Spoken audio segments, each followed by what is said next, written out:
What the tech is going on friends, আমি উইকেন্ডি করে পরিচিতি চ্যানেলের পক্ষ থেকে আপনাদের সবাইকে জানাচ্ছি স্বাগত। এবং ইনফিনিক্স হট 8-এর সর্বপ্রথম বাংলা রিভিউ আপনারা আমাদের চ্যানেলে পেতে চলেছেন। এবং শুধু তাই নয়, আমরাই সেই প্রথম চ্যানেল ছিলাম যারা কিনা বাংলা ভাষায় প্রপার ইনফিনিক্স হট 8-এর আনবক্সিং ভিডিও আপলোড করেছিল।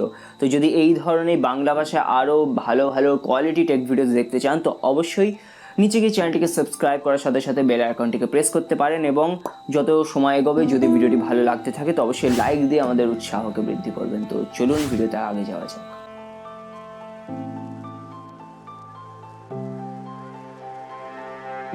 তো সবার আগে আমি ফোনের হাইলাইট নিয়ে কথা বলবো। তো সর্বপ্রথম 64GB ইন্টারনাল স্টোরেজ 7,000 টাকা ভারতীয় মুদ্রায়, এবং আউট অফ দ্য বক্স আপনি প্রায় 54GB এখানে ফ্রি পেয়ে যাবেন, যেটা কিন্তু খুবই ভালো ব্যাপার। এবার যদি আমি ব্লোটওয়্যারস বা এক্সট্রা সফটওয়্যারের কথা বলি তো হ্যাঁ, কিছু এক্সট্রা সফটওয়্যার আপনি এখানে পাবেন, কিন্তু সৌভাগ্যবশত আপনারা তাদের অধিকাংশকে আনইনস্টল করতে পারবেন। তো জায়গা নিয়ে বা স্টোরেজ নিয়ে আপনার কিন্তু কোনো রকম অসুবিধা হবে না।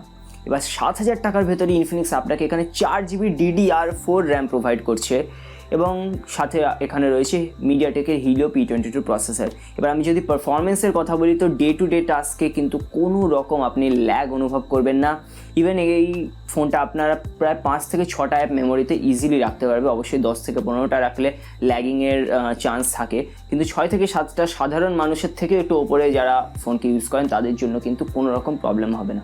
যদি গেমিংয়ের কথা বলি তো পাবজি আপনারা এখানে খেলতে পারবেন লো সেটিংসে, কিন্তু বেস্ট পাবজি আমি বলবো না এই প্রাইস রেঞ্জে।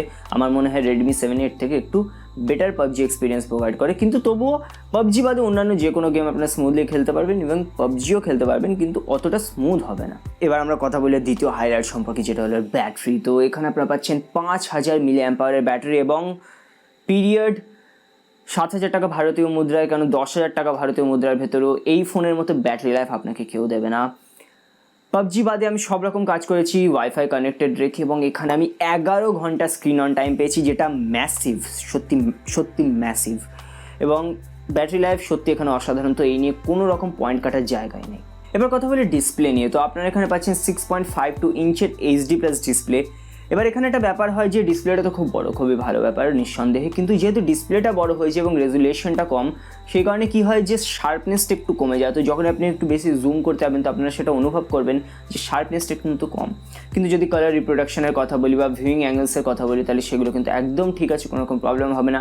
ব্রাইটনেসও যথেষ্ট ভালো, কিন্তু যখন আপনারা ডিরেক্ট সানলাইটে ব্যবহার করবেন তখন আপনাদের একটুখানি প্রবলেম হবে, যেটা যে কোনো 7,000 টাকা বা লো রেঞ্জের ফোনে কিন্তু সেম প্রবলেম আপনারা অনুভব করতে পারবেন। এবার কথা বলি আমি এর ইয়ারপিস থেকে অডিও কোয়ালিটি সম্পর্কে, কারণ ফোনে তো কথা বলতেই হবে। তো ইয়ারপিসের কোয়ালিটি একদম ভালো, কোনো রকম প্রবলেম হবে না। যদি স্পিকারের কথা বলি তো স্পিকারটা কিন্তু এখানে দারুণ দেওয়া হয়েছে, খুবই লাউড, এবং অডিও ক্ল্যারিটিও কিন্তু যথেষ্ট ভালো। এবার চলে আসে ফিঙ্গারপ্রিন্ট নিয়ে। তো 7,000 টাকার ভেতর ফিঙ্গারপ্রিন্ট দেওয়া হয়েছে, যেটা খুবই ভালো, যেটা রিয়েলমি C2-তে পাই না বা রেডমি 7-তে আমরা পাই না, এবং ফিঙ্গারপ্রিন্টটা কিন্তু কাজ করে। তো আমি বলবো যে ফিঙ্গারপ্রিন্টটা ফাস্টেস্ট নয়, বাট কাজ করে। এবং ফেস আনলকের যদি কথা বলি তো ফেস আনলকও কিন্তু যথেষ্ট ভালোভাবে কাজ করে, কিন্তু একদম লো লাইটে অবশ্যই ফেস আনলক খুব একটা ভালো কাজ করে না। এবার আমরা কথা বলি এই ফোনটার বিল্ড কোয়ালিটি নিয়ে। তো প্লাস্টিক বিল্ড অবশ্যই, কিন্তু তবুও এটা কিন্তু ফাইন, মানে ফোনটাকে হোল্ড করে আপনার কোনো রকম প্রবলেম হবে না। এটা লাইট আছে, থিন আছে, যথেষ্ট ভালো, এবং এক হাতে ব্যবহারের জন্য খুব একটা উপযুক্ত ফোন নয়, কারণ স্ক্রিনটা খুবই লার্জ। কিন্তু তা সত্ত্বেও বলবো যে বাটনসগুলো কিন্তু খুবই ট্যাকটাইল, এবং স্পেশালি যে পাওয়ার বাটনটা সেটা কিন্তু টেক্সচার্ড, যেটা খুবই ভালো, কারণ ওটা অনুভব করতে বেশ সুবিধা হয়। এবং শুধু তাই নয়, এই ফোনটার সাথে কিন্তু আপনাকে একটা স্পেশাল কেস দেওয়া হয়েছে, যে কেসটা কিন্তু দিয়ে আপনারা ভালো গ্রিপ করতে পারবেন এবং ফোনটাকে রক্ষা করতে পারবেন। এখন ফোনে দেওয়া হয়েছে XOS 5.0 software based on Android 9.0 পাই।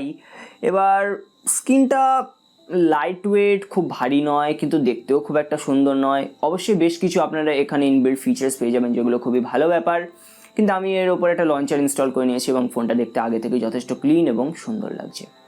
এবার কথা বলি আর ক্যামেরা নিয়ে। তো এখানে আপনারা পাচ্ছেন 13 মেগাপিক্সেলের primary camera with f1.8 aperture.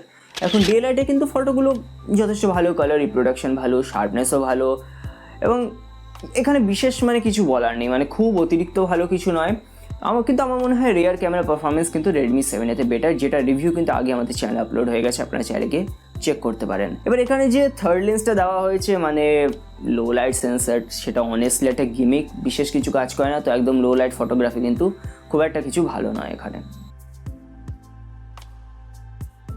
কিন্তু ফ্রন্ট ক্যামেরাটা কিন্তু এখানে খুবই উল্লেখযোগ্য, কারণ ফ্রন্টে এখানে আপনাকে 8 মেগাপিক্সেলের একটা সেন্সর দেওয়া হয়েছে এবং কোয়ালিটি একদম ঠিকঠাক আমি বলবো এই প্রাইস রেঞ্জের জন্য। কিন্তু যে জিনিসটা এখানে সবচেয়ে উল্লেখযোগ্য সেটা হচ্ছে ফ্রন্টেও আপনারা একটা ডেডিকেটেড ফ্ল্যাশ পাচ্ছেন, তো যার জন্য কী হয় যে একদম ডার্কেস্ট কন্ডিশনেও আপনারা অ্যাটলিস্ট আপনার মুখটাকে ফুটে তুলতে পারবেন ছবিতে, যেটা স্ক্রিন ফ্ল্যাশ দিয়ে কোনো দিনের সম্ভব নয়। তো front camera is definitely a winner here. তো এখন ফাইনাল ভার্ডিক্ট যে ইনফিনিক্স হট 8 কি আপনাদের কেনা উচিত। তো ভারতবর্ষে 7,000 টাকার ভেতরে আমার মনে হয় যথেষ্ট ভালো ফোন। এই ফোনটা অবশ্যই আপনারা কিনতে পারবেন যদি রিয়ার ক্যামেরার পারফরমেন্স আপনাদের কাছে টপ মোস্ট প্রায়োরিটি না হয়, কারণ এইটা বাদে কিন্তু রেডমি 7 থেকে সব অ্যাঙ্গেল দিয়ে ফোনটা যথেষ্ট বেটার। এবং যদি বাংলাদেশে বলি তো আমার খুব একটা আন্দাজ নেই যে এই দামে আপনারা কী ফোন পাচ্ছেন, কিন্তু যদি এই ইকুইভ্যালেন্ট দামে আপনারা ইনফিনিক্স হট 8 পেয়ে যান তো অবশ্যই আপনারা নিঃসন্দেহে ফোনটি কিনতে পারেন। তো আমি আশা করবো ভিডিওটি আপনাদের ভালো লেগে থাকবে। যদি ভালো লেগে থাকে তো অবশ্যই ভিডিওটাকে লাইক করবেন এবং কেমন লাগলো কমেন্ট করে জানাতে বলবেন না। তো আপনার দিন ভালো কাটুক এই আশা নিয়ে আজকের মতো বিদায় নিচ্ছি। সবাই ভালো থাকবেন।